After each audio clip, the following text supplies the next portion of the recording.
All right, all right, all right. That's all right. So, on this episode of the Gentleman's Bureau, we're going to go over Greenlights, the book by the man, the myth, the legend, Matthew McConaughey. Um, Overall, I thought it was a great book, guys. Great book. Got to learn a lot about Matthew that I think a lot of people didn't know, would have never guessed. And yeah, it's going to be kind of interesting watching his movies from here on out. Yeah, that little that extra bit of information on like what he's been doing, like in those time periods, was crazy. I'd always heard that he was an out there kind of guy, getting out and doing stuff and just not being cookie cutter Hollywood guy, and have proof of that to the extent that we have proof of that. Fucking crazy, man. Like, my respect for this man grew just for his life experiences. Like, he is definitely a been there, done that kind of guy. Hearing all the 100%. stories, I love hearing all the stories of when he was talking to people back when he wasn't famous. Like he was on his way, to being famous, and Right. these people were just they kind of treated him like any other guy. Like I love hearing that shit because it's like it. Later on, did they know oh fuck yeah, I said this to that guy that one time. Like damn, like he made it, you know, I wonder if we ever went back to Johan, to ride the bikes. or just talk to him, give him some I think that tales was about the his times in wildest. Africa. Right? Like I think that's the wildest part of the book is his friend wrecked that fucking brand new bike Cotty. and then he fucking got him a new one. Like what?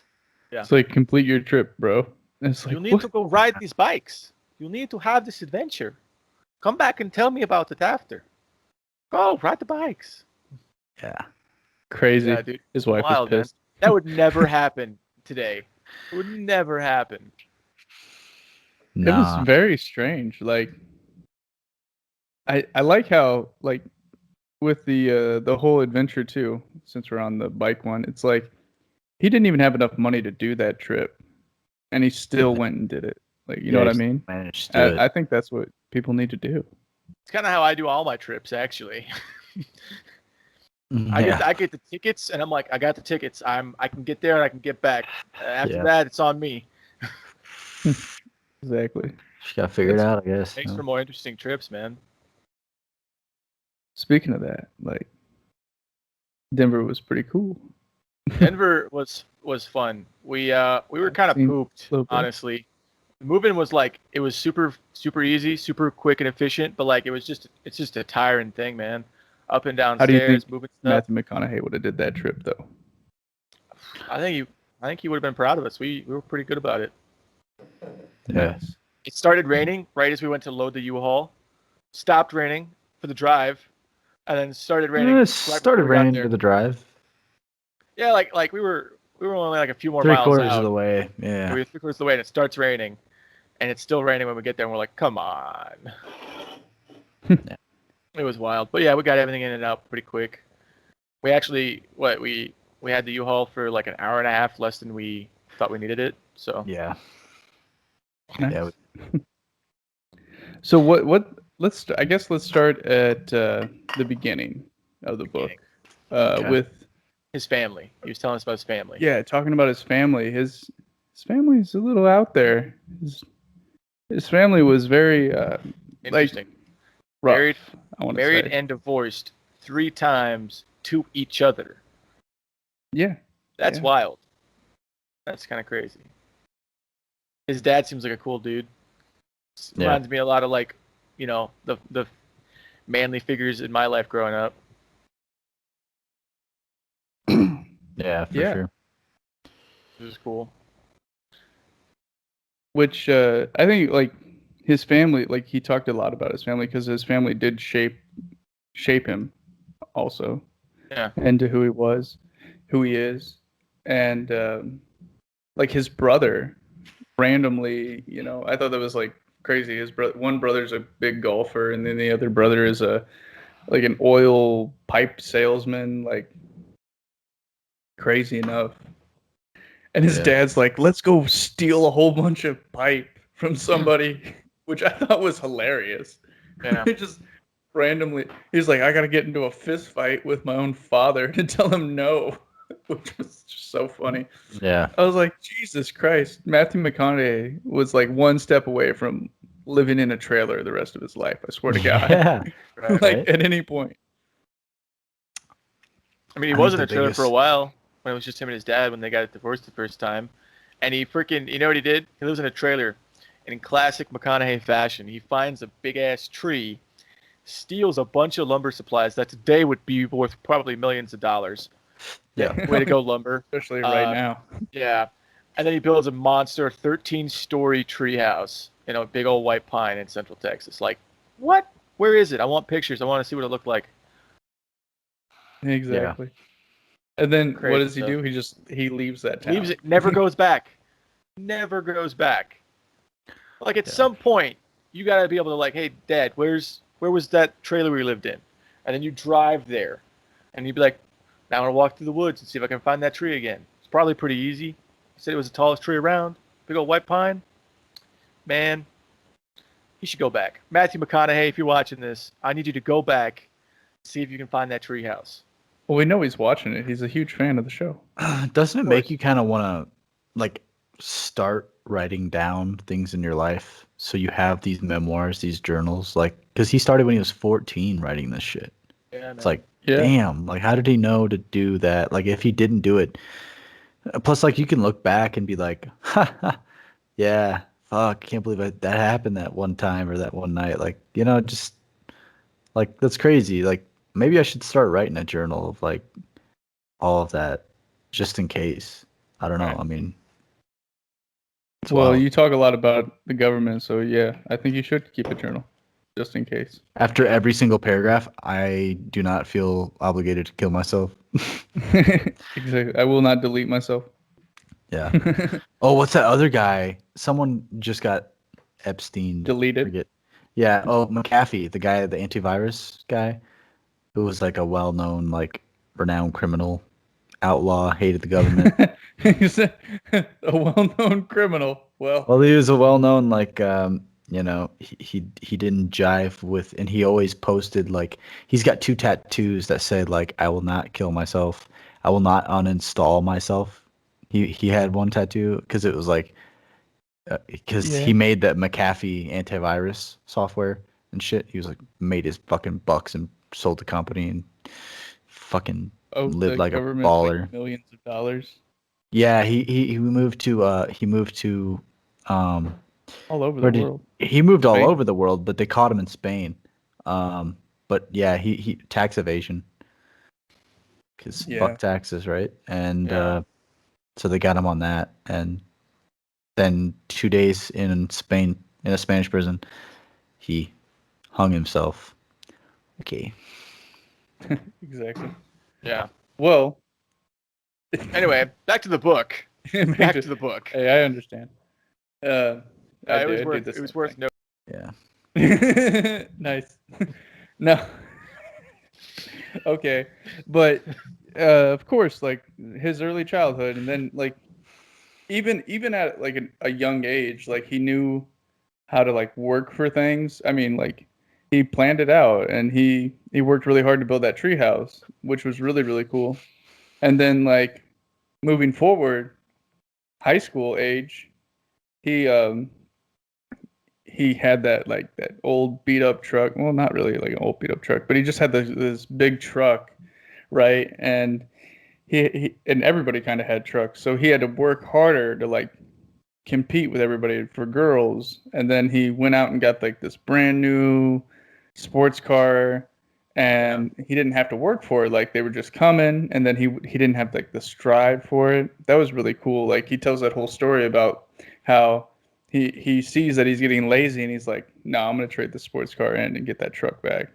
So Yeah. I have like the gumption to like go out and get those girls. Yeah. I've like worked for it. That was really cool. What did you guys take away from that besides like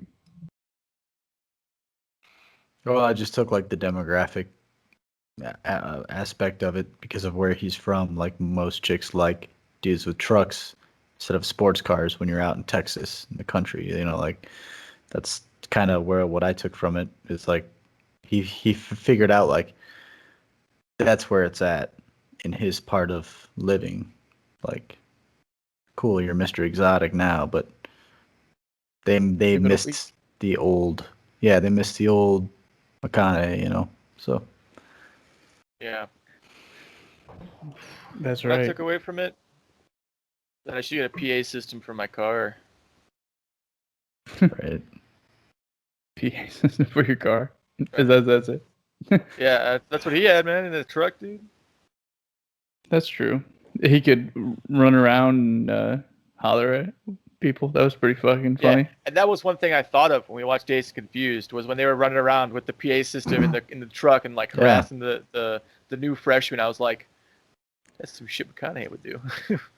Exactly. Right. All right, you freshman fucks.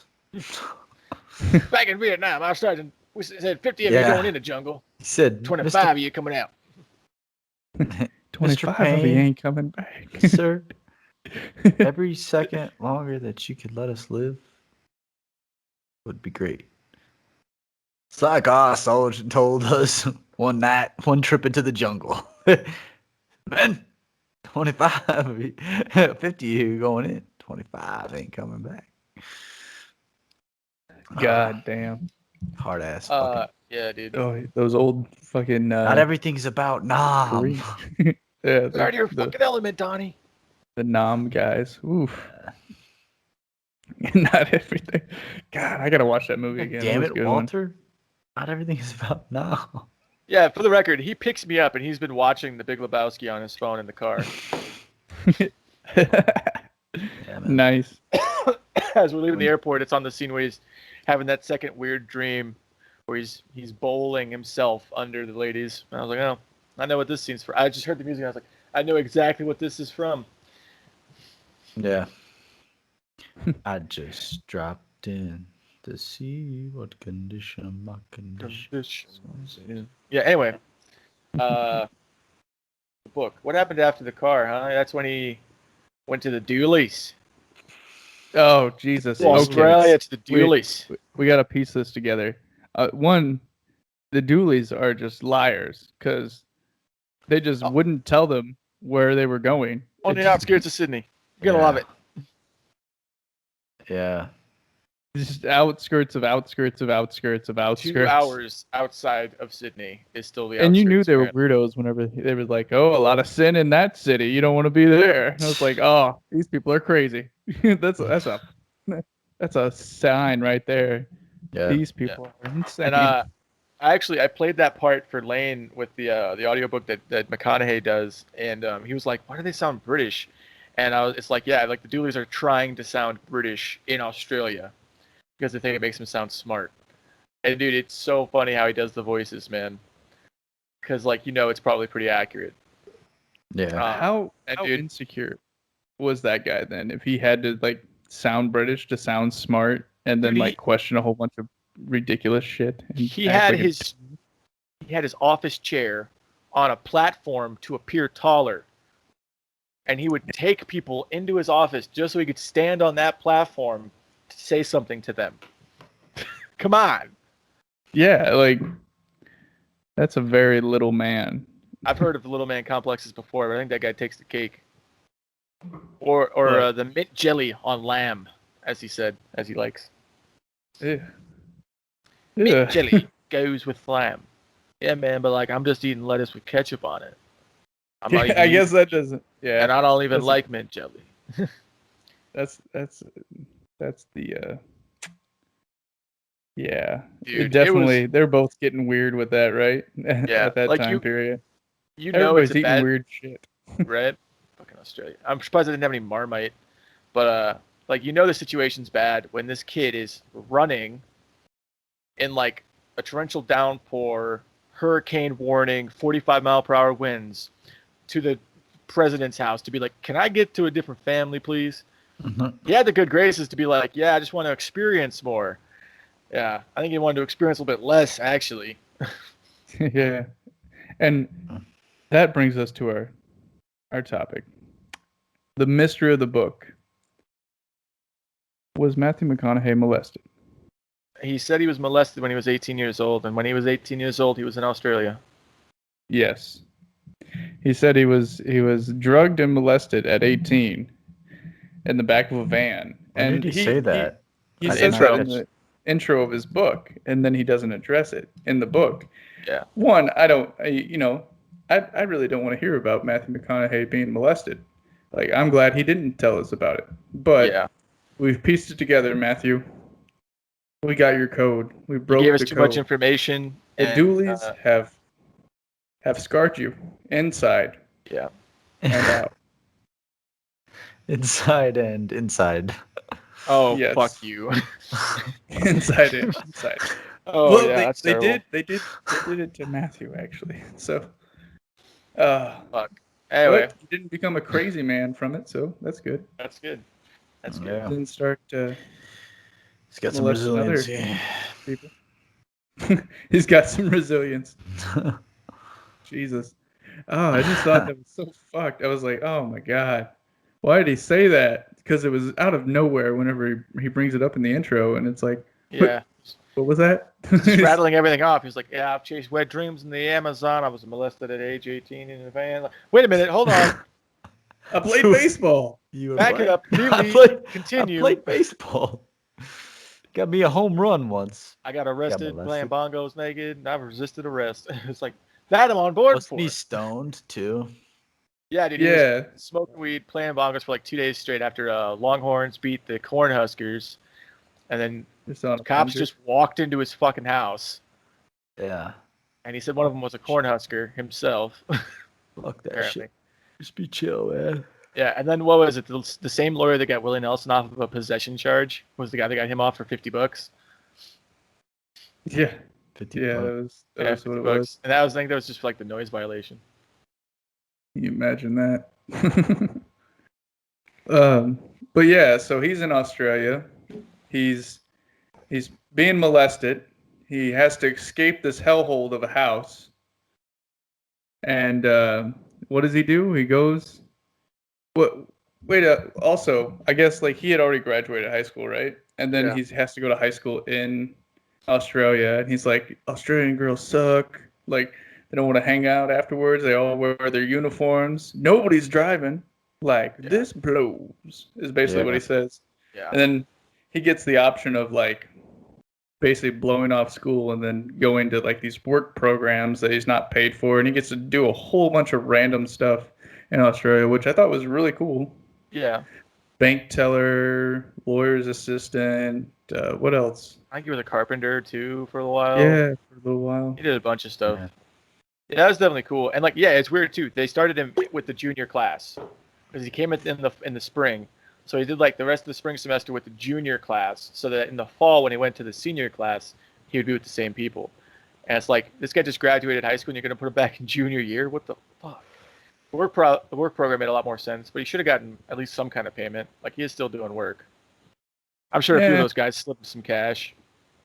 Yeah, a Oh, little Mike, bit you here doing- and there. Well, Matthew, you're doing a pretty good job. It's $20, man. He's $20, man. Yeah. Have yourself a burger. No, they're not gonna give him $20. They're gonna give him 20 didgeridoos. Dollaridoos.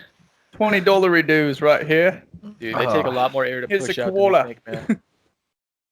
Takes a lot of air capacity to fucking play a didgeridoo for any sustained amount of time. It's ridiculous. Yeah, we were talking about that. But what we Anyway. also were talking about was the fact that the fight that he gets in whenever he leaves the Dooley's house was crazy, because this big fucking weirdo is trying to stop Matthew from leaving the house, right? Yeah. So he's like, "You're not gonna leave. We've decided that you're gonna stay the rest of the time here." Yeah. This is after they've like wanted him to call them mom and dad. This is after, Mom and pop. yeah, like he's criticized from day Doesn't one. he- He's criticized Matthew McConaughey like Yeah. with everything, like, like, just punches the giving wall, his doesn't he? opinion, you know. Yeah. And I think something snapped in him because he's like he sees freedom like right around the corner. He's been butt fucked probably a dozen times by now, and he sees Freedom right around the corner. He sees Freedom right around the corner, and this guy's like right in his way. So what does he do? He puts his fist through the door. Was it? Or I think the it was wall? the door. Yeah. Might have been the wall. Might have been the door. I don't know. Might have been through he through the puts door his fist into the through wall. something. I don't know. And like musters up all of his courage to yell at this guy in like the most stern voice possible. And he's like, "You're not gonna be fucking me anymore, sir."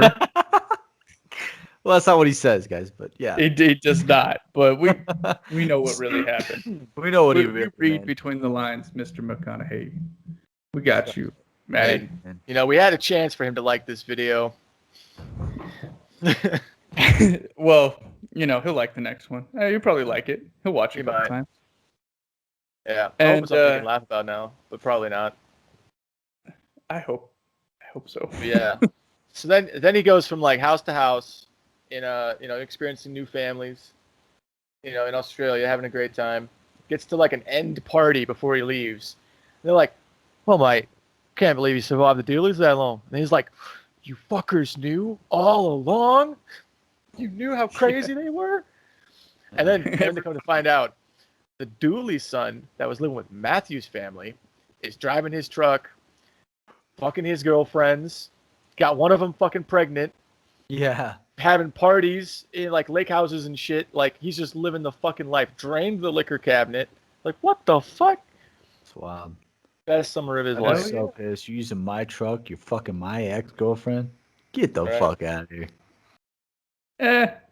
Is that Matthew fucking was having fun after he got away from that dude's parents. Right? Yeah. Fuck.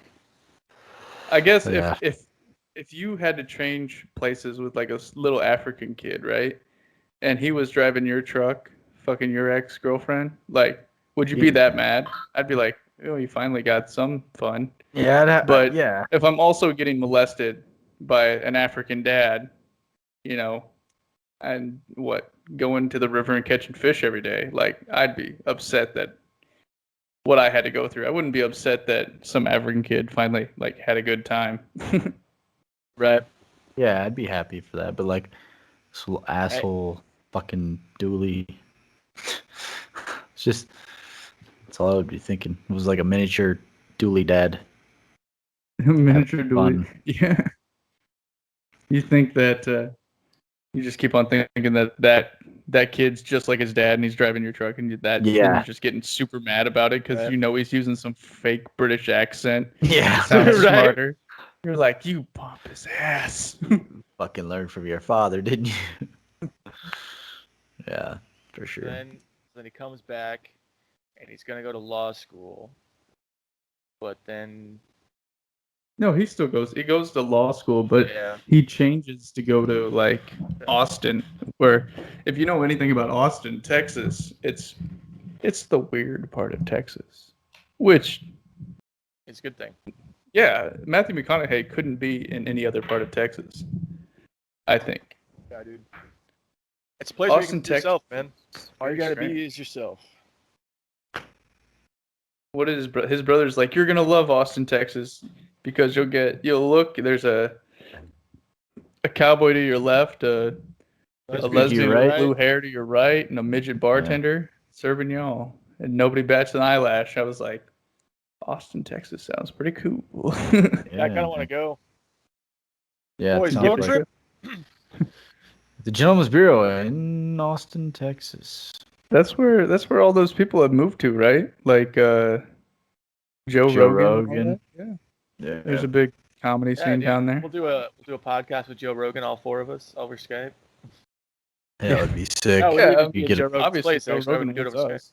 So Yeah, he's That just would waiting for be us to go to awesome. Austin, guys. We just gotta get there. yeah, of course. I know. Tight. So yeah, he changes schools because it's a lot cheaper for his dad. Go Longhorns. Changes to be film, and his dad just says, "Hey, don't half-ass it," which is some real like country father thing to say. Like I don't know how many times I've heard that shit growing up myself. Whatever you're gonna do, don't half-ass it. No, like his dad was really like understanding about it. Like it's like, oh, okay, you're gonna change to like film school. Okay. I Yeah, like that's what he his really wants to obvious do. his dad doesn't know what it is. He doesn't Right. know anything about it, but he just knows like if it's gonna make my son happy, you know, all right. But put your all into it, which anybody really like us growing up, we always got that advice. Put your all into whatever you do. So it's kind of Yeah. cool. Right. I think it's like a old Abraham Lincoln quote, like whatever you choose to be a good one. There you go. Yeah. So yeah, graduates film school, starts bartending at this blues club. Hanging out with black people. I Yeah, was and like, then he gets the ooh, look at you, Matthew McConaughey. culture, but then he gets the fucking break of a lifetime. Like, I can't believe this. His friend says, "Hey, come to this bar, get some free beers. Oh, by the way, go talk to that guy over there. He's a movie producer, casting agent, or somebody." And then he gets the role of Wooderson, just like that. Yeah. I mean, obviously, he performed well in the auditions, but yeah, just got lucky. Yeah. Met the right guy at the right time. Well, and they almost got kicked out of the bar, unless Yeah, they did yeah. get kicked out. Yeah, Yeah. That's how you Yeah. really become friends with somebody. Exactly. That's and shit. I tell you what, like he he stepped in shit and like come out perfect, like clean as hell, cleaner than he went in. Like sometimes with the Doolies, like Yeah. he stepped in shit whenever he went in Australia with them. Right, came out, he got away from them. He came out with like amazing experience in Australia. After that, Yeah. better than he went in. He Better understanding of who he was. he goes into college, does the same thing. I think like he was gonna go somewhere. He goes, somewhere else that more suits him. I guess being in Austin rather than Dallas. And then at the same time, he what's a good way to put this? Like he finds what he's like really wants to do with his life, Yeah. which is awesome. And then he starts working at a bar, right? Which is not like the best job in the world, But he likes the especially after music. you're right out of college, right? Like you're like, oh, I'm educated, but I'm a fucking waiter, Yeah. And but yet that gets him the opportunity to meet this big movie producer. Like so, Yeah. he's just green light after green light after green light. You know what I mean? Yeah. Yeah. I was gonna say it comes back to what he says about Greenlights. It's be like push through, pivot, or there's another one, but I can't remember what it was. And he's really good at pivoting. He's really good at coming to a spot and being like, "This isn't going the way I want it to go," and then he just changes. He just pivots real quick. In the Doolies, he's like, "This isn't going where I want to go. I'm gonna go to a different house." Law school, not going how I want to go. Just gonna change the film. Yeah. I need to Yeah. make money. I like this club's music. I'm gonna work here. Enjoy the music for free. Right. Get paid. All right, Yeah. and that deal. brings us to the big thing. His first lines in his Yeah. first movie. Which is And- not his first appearance in the movie, which I was confused about. Yeah. Well, they added later scenes, and then they shot him with those. So Yeah. Yeah. So, all right. Those words ring so much better now whenever I read the book, I listened to the book or whatever. And then I watched that movie, and I had to watch that movie after I seen that big passage in the book whenever he's talking about on the film, the whole filming of that, and like Yeah. being on set, and then his dad passed away. Like it was. yeah, it's wild. It was. And It was I wild. when Jed was over and I putting the movie on, that's what was going through my head. Was like, right now as he's acting, it's in his conscious that his dad has died, and there's some scenes where you can kind of see a somber sadness on him for no reason. If you really look, You can see it. Like, Yeah. he was almost not in the mood. He just wanted to get the scene over and shot. Yeah. But it also kind of fits his character in a way. You know, because he's Yeah. always hanging out with these younger kids, and it's like he's sad that he's not, Yeah. you know, where they are anymore. He has to eventually, you know, grow up. Well, he talks about like, oh, I'm thinking about going back to school, man. Yeah. Yeah. But not Yeah. that summer, man. That summer, gotta get them Aerosmith tickets. Main priority of the summer. Main priority of the summer is getting Aerosmith tickets. That's what's up. So But guy I may get play it. Like, ball. don't you guys get it? Like, he was, especially in those beginning scenes, whenever he was, I guess, the cool guy. You know, his dad Yeah. was still alive, and then after he passed, like, he kind of took that more somber approach, and he was more in tune with like the emotional side of that role, which is really really Yeah, cool. he goes on that speech, you know. You just got to keep on living, man. Livin.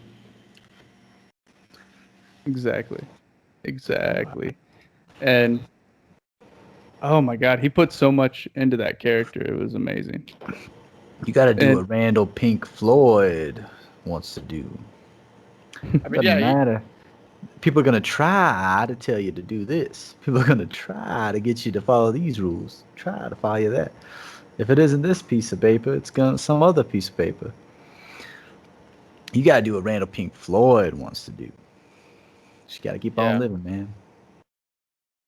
and it's like it's cool too because like this, you know, when he signed up for this role, it was like he had like 3 lines, 3 scenes, like barely in this movie at all. But now, like, you don't think of Dazed and Confused without Wooderson. No, yeah. Like Wooderson, it makes like he's not the main character, but he feels like he should be. oh yeah, for sure. No need to worry. Plans are in the making. Party at the Moon Tower. You should ditch those 2 nerds with you got in the back, but talk about that some other time. I love that shit. Man, I love those redheads. I know you. You were in my history class.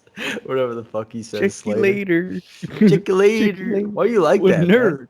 man? Why you like that? Nobody wants that nerd shit. Yeah. Why you such a fucking weirdo? Check you later. Check you later. Later. That's the funny shit. Great movie. Great movie, man. Glad we watched it.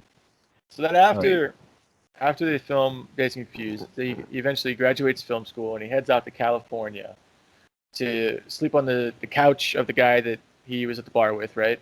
Yeah. And it's, yo, I need an agent. Well, first of all, he gets there right as the guy's fucking. Like, what convenient was timing. crazy. Like, the guy is like, What do you want? he's committed to getting this done. He's like, Yeah. fuck, 20 minutes.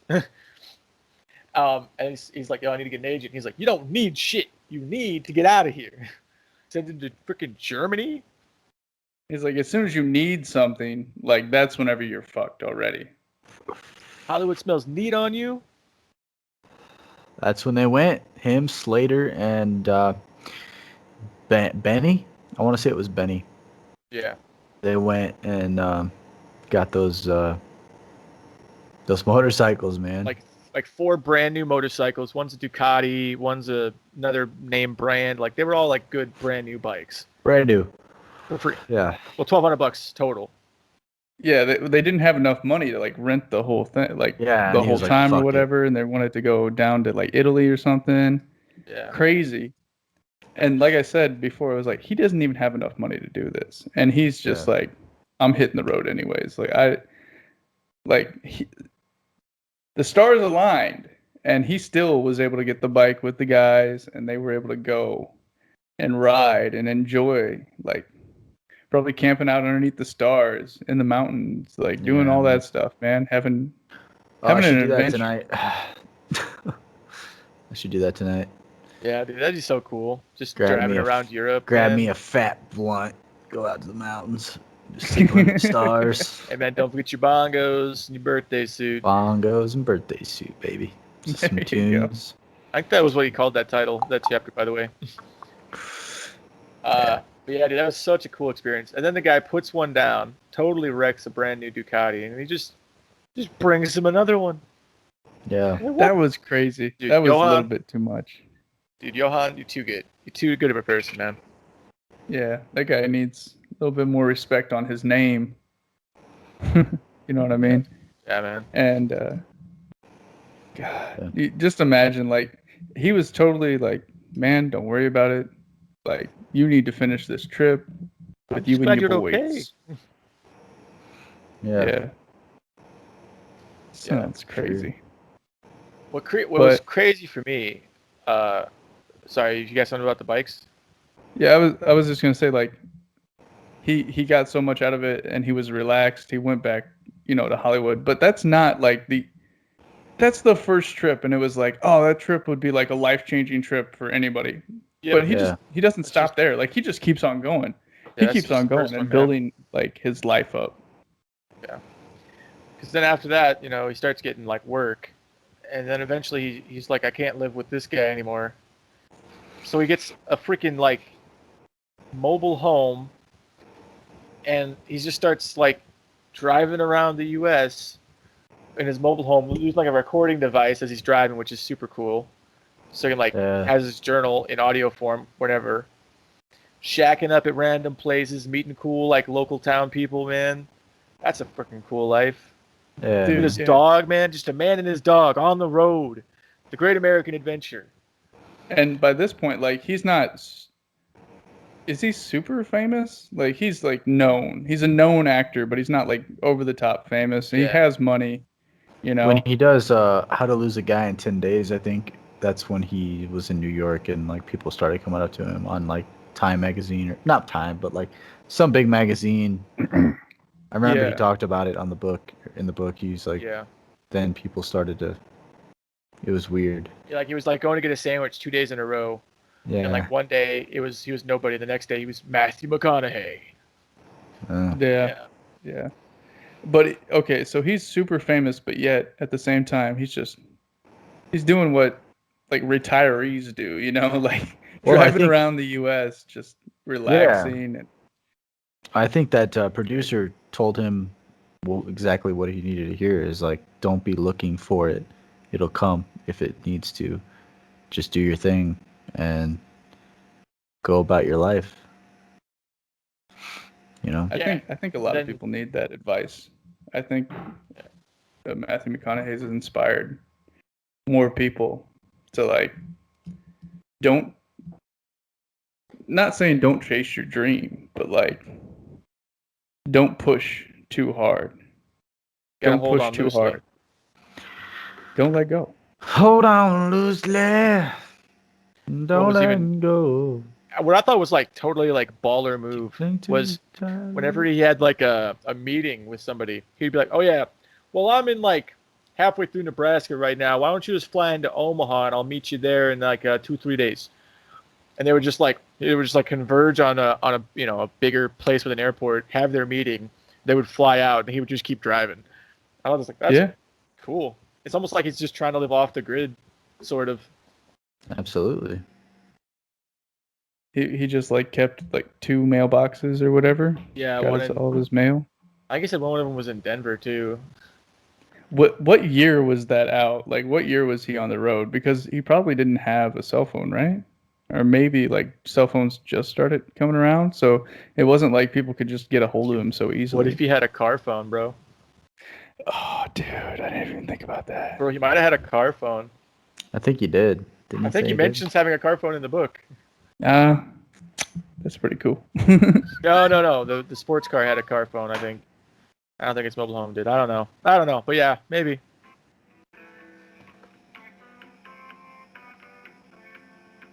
Demonetized. Oh, can you guys hear that? Strike. Yeah. Oh. Yeah, we gotta edit that out. That's okay. That'll get our channel banned. So good, dude. Now we gotta edit it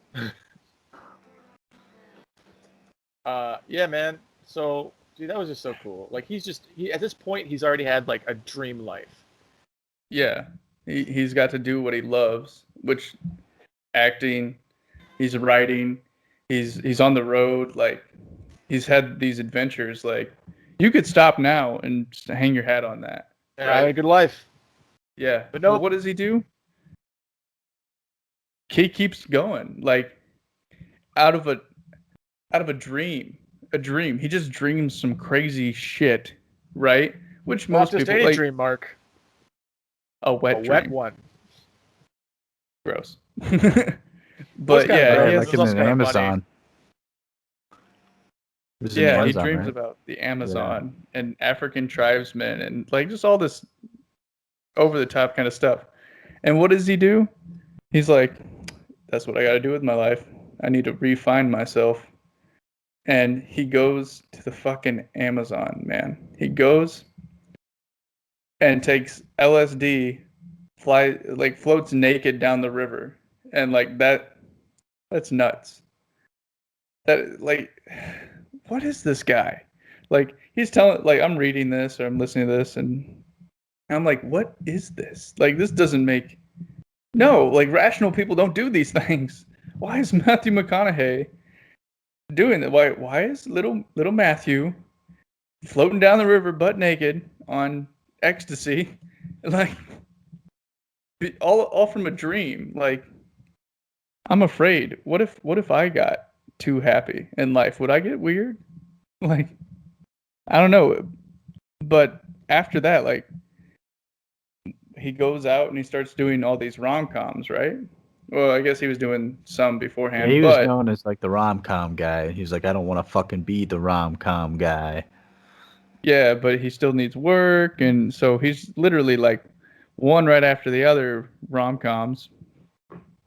He's floated down the river butt naked, right? And what happens after that? He goes back, he finds himself, and I think he gears up for what was that movie where he just decides to shave his head? Rain of Fire. Rain of Fire. Rain of Fire. Dude, I've seen it. I saw the movie a long time ago, and I want to watch it so bad right now. Yeah, same. I I'm the watched it same. recently. It's like, man, it's such a quick movie.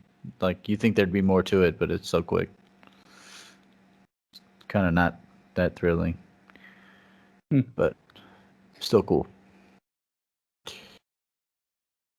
So, like I was saying though, he goes to this phase and he wants to do this movie because he's like, I'm done with these romantic comedies. Like right now, like he's getting fed up because he's been put in this corner and everything, and he wants to really prepare for this role. So what does he do? He like goes out to his brother's ranch and he's like, I'm gonna do this, I'm gonna do that, I'm gonna do this, I'm gonna do that, because make myself like rugged and tough and like Run just barefoot kind of in like the desert. Stand on the Yeah. edge of a barn to get ready for heights. yeah. What would a like what do you say? What would a dragon fighter like make How would he himself out to prepare? be? Yeah, and he's like, I'm gonna tackle cows. He's like crazy stuff, right? Also, And I wanted to say something because when he talked about like tipping cows, I always heard about tipping cows. Why did we never go tip cows? because it's not a thing. It's impossible. Nobody can tip cows. We can try. No, you get in there and then you try to get close. They just run away. Like, oh, we gotta get them whenever they sleep. No. Then you find a bull and the bull horns you right in the ass. No, ain't like- happening, bro. What about like goats? Okay, we can go scare a goat. I think they just fall over if they get too Dude. scared. No, we got to find those goats that like go like stiff leg when you get scared. Yeah, they faint because Yeah, let's go freak out some something's wrong. goats. Humanely, the of fainting course. goats. Humanely It's good for them. fainting. It's good for them. Builds character. So Matthew McConaughey Matthew McConaughey. Matthew McConaughey Matthew McConaughey. fails miserably at his training to become this dragon slayer. Yeah. But he says, fuck it, I'm going to Ireland anyways. I'm going to do this fucking movie. I'm going to be the dragon slayer, you know. And what happens is he has a good time. He's not doing a romantic comedy, but he's still like, he's a little bit serious on set. Like he's taking his role very sternly. So yeah, like I was saying, he's taking his role like more seriously because it's not like a relaxed set where you can just joke around and be Mr. Good-looking guy on set, for the like a romantic comedy. Yeah. And but once again, Matthew McConaughey, he's like, I've done this. I can't be satisfied. I can't be satisfied. Something in his mind must be warped because he's not. He's like, I'm not satisfied with this. I'm done. I'm done with this. Bam. Another crazy wet dream. Of course. Same wet dream, actually. Yeah. Floating on his back down the river. African tribesmen. This time he says, I've been to the Amazon. I've had that experience. And I know those African tribesmen. I'm going to go see some African tribesmen. But what African tribesmen? Well, goes back to the blues. And he goes and finds a famous-ish blues singer that still lives in Mali, Africa. Floats down a river, gets to this village to talk to him. And he gives him a very important lesson, one that I love so much. The lesson of wet shit. You go to a cow pasture that's been baking in the sun all day, you're not going to smell much. You're not. Those cow patties, they're dried up, nothing left. But you go to a cow patch with a lot of cows in it, and it's got some fresh poo-poo. Oh yeah, you're going to smell that. That's wet shit. Leaves an impression. Leaves a mark. And that's the lesson. You want to be wet shit. You want to go to a room, say a couple things, be remembered, and then leave. You want to leave an impression by it, because that's when they're going to be like, oh, who's good for this role? Oh, that guy's going to be good for this role. That's a good McConaughey role. Or like, oh, who's a good guy? McConaughey. I remember he helped me out one time. He's a good guy. Wet shit. That's probably my favorite lesson from this book was wet shit.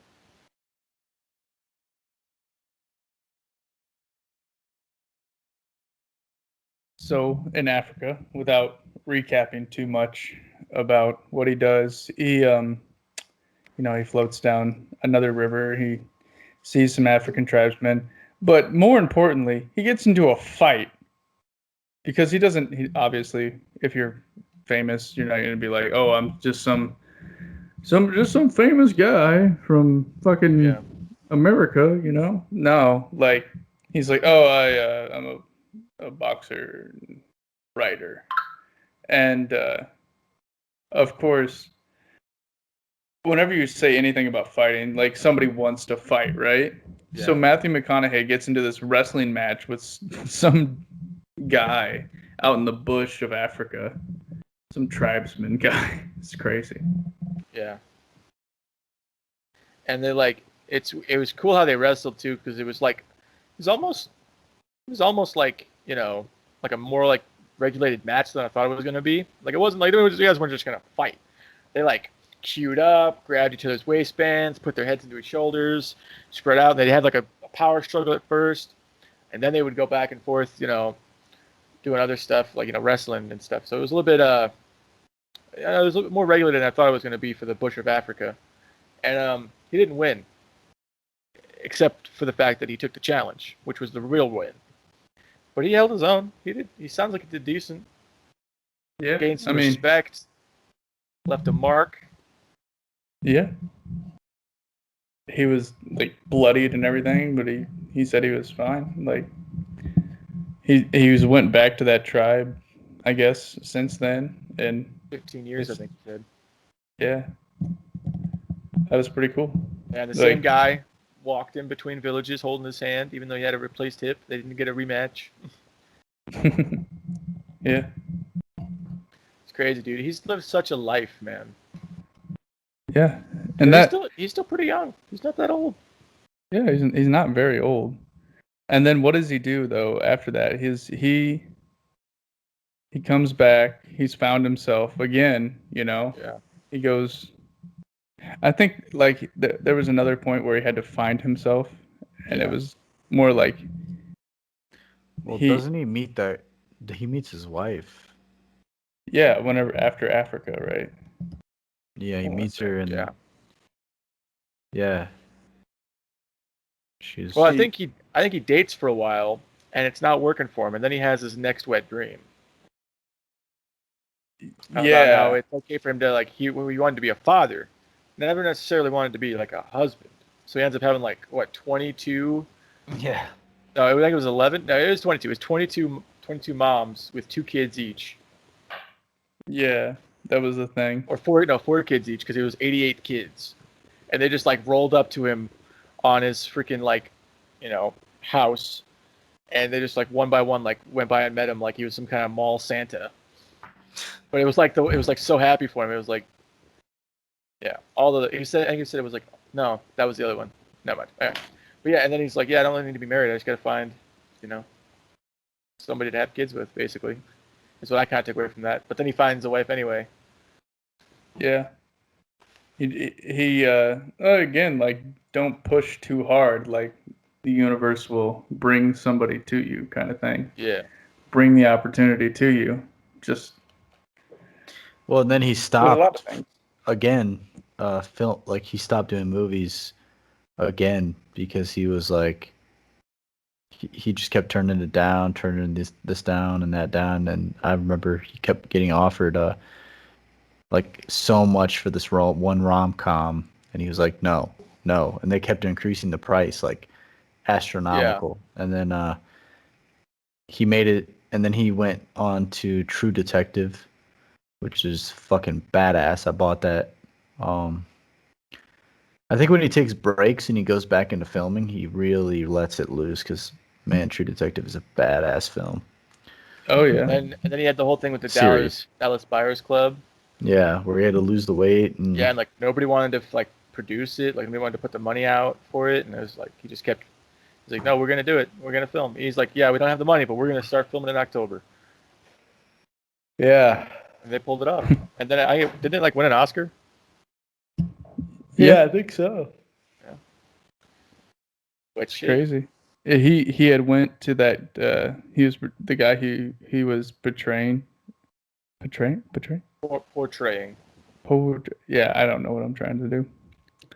The guy he was modeling himself after, let's say. Uh, he went to their like that man's family, and they had all of his journals, and he like was able to get like a real deep connection into the character. I thought was really cool. Also, I think anybody that like puts their body through a lot of stuff, like he has, like that's amazing for an actor to do. Like he's literally like going from a very I don't know how to put it. Like he's like jacked, or he's like really in shape, I should say. And he just like cuts everything out of his diet. He just goes like Auschwitz victim, skinny, basically, for this role.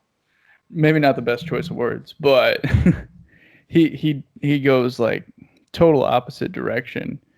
And well, what did he say? He was like only like having a couple glasses of wine and like white fish, and yeah. that was it. He's only allowing himself so much, and he has all this discipline, which I think is really really cool. Like for a career choice, and like something where it seemed like you wouldn't really need a lot of discipline. It would be like, oh yeah, like I don't drink whenever I act, or oh yeah, I gotta portray this person. Oh, I gotta, you know, turn myself into this character. So like, yeah, I'm gonna read a couple books, but like that's about it. And I'm gonna read all my lines and go over everything, and I'll get it then, right?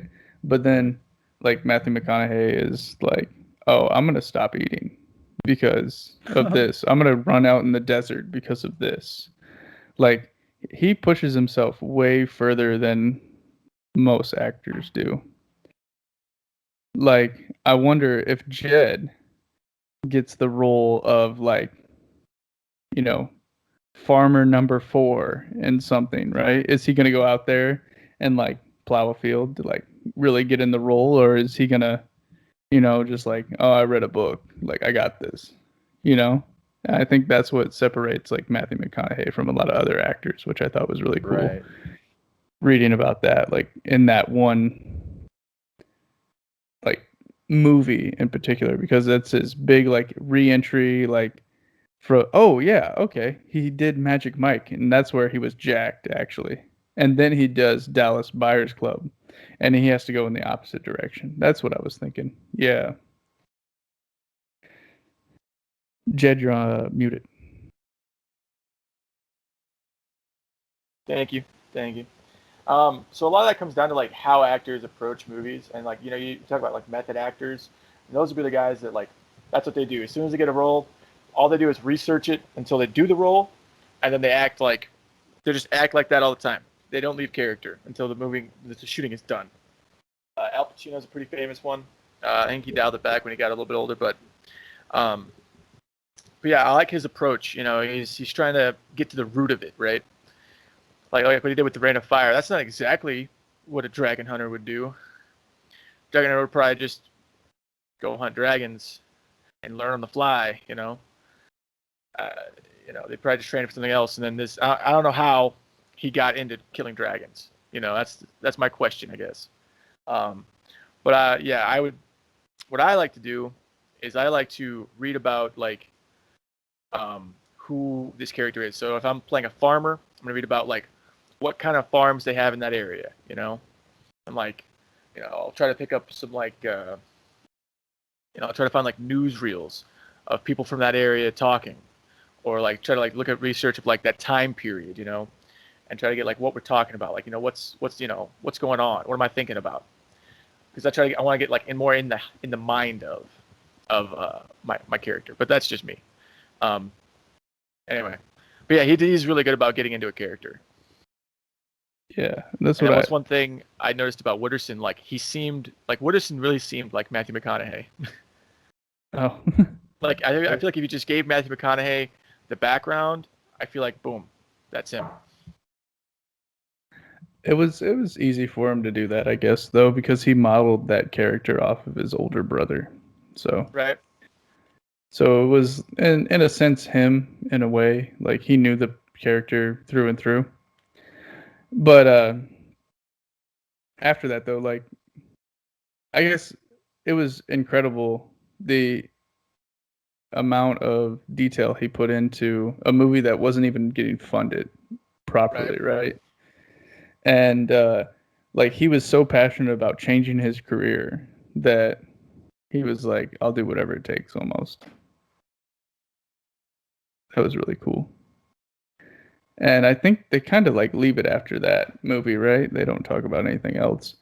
And but what they do talk about is like the fact that even he knows he's lived a ridiculous life, and it all boils down to like he's happy where he is right now.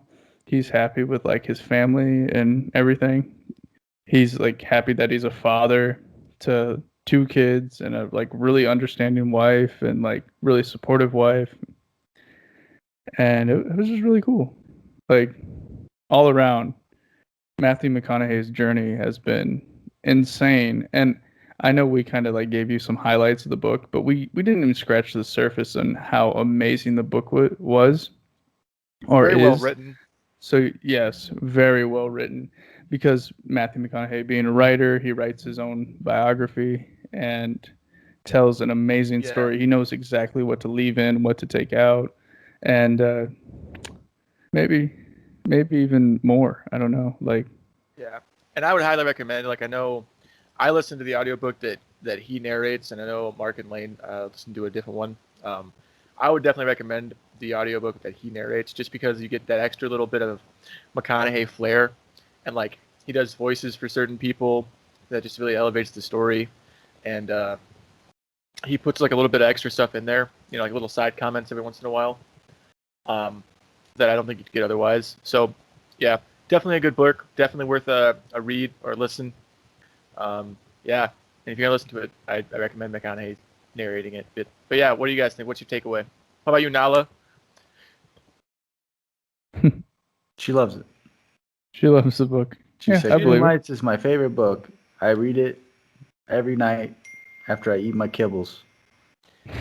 She did not give me nearly enough attention for what I wanted. Listen, man, she's super selective. I think it was a lot of the move. She's too. a cat. She's a cat. They're just not. They're not into people. She's into me, dude. She's I into went over you, to my huh? friend's house yesterday, and her cat immediately got on my lap and was just sitting there purring with me, like all throughout the movie. I was like, why couldn't Nala be like this? Well, She's gotta know you. yeah, I know you, Jed. Been there twice. I think the first time she didn't like me because of the dog. Scared her like the first time I saw her, Smells Yeah. like And then- cheese. and then this time I think she was just frazzled from the move. But I don't know. She would not stop freaking meowing on the drive. When we were driving her back to the new place, she just kept meow, meow. She didn't Like, like she the. would not She doesn't stop. like. Of course. She doesn't like car drives, dude. She Cat needs don't a wanna mellow move. life. She needs a It's mellow like, I life. had to stay one place for a while. Yeah. She's not a Matthew McConaughey kind of cat. Yeah. Well, Greenlights, ladies and gentlemen. Lights. You need it in your life. Go buy it. Go rent it. Go get somebody else to read it to you. That sounds like Matthew McConaughey. Jed volunteers for anybody. You know, Yeah. Jed, you should do that. Gotta You give should him lunch. definitely read a book and then put it on YouTube. there you go. Anything by Stephen King. I'm It's not always a entirely safe sure bet. about the legality of that, but Good I'll look into it, I guess. idea. You're just reading. Who knows? But it's not my intellectual property. Yeah, you just got to have something that's public domain. There's plenty of books that are public domain. I'll read the dictionary. Welcome to Page Encyclopedia Britannica. 1. Somebody would enjoy that. But you'd have like definitions, and people would be like, that's not what that word means anymore. You know what It's I'm what I saying. say it is. Well, like I've said like a million times, everybody. Love, peace, chicken grease. Fucking take it easy. Take it easy. Don't- All right, all right, Don't all let right. the wheels Livin. drive you crazy.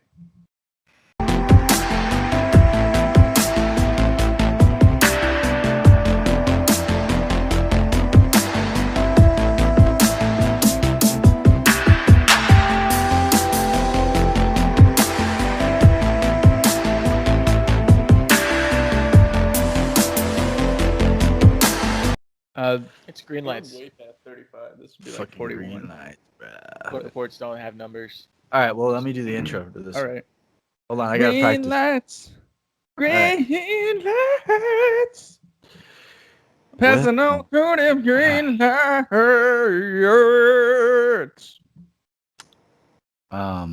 Okay. You done? Green All right. lights with Matthew McConaughey. My fucking God. Dad, you son of a bitch. You're just gonna wait until I start again and then do it again. Here we I wonder go. where I would have gotten that idea, Lane. Where would I have picked that one up, huh? I like it, dude. I like Yeah. it. I appreciate it. I You're appreciate learning. the shit. Giving everybody shit is that's 90% of this Oh, wow. podcast. That's right.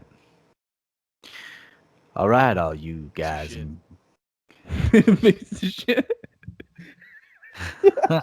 I love that one. all right, all you guys and gals. This is the episode where we go over Green Lights by Matthew Hey, that was smart. McConaughey. Over the whole time.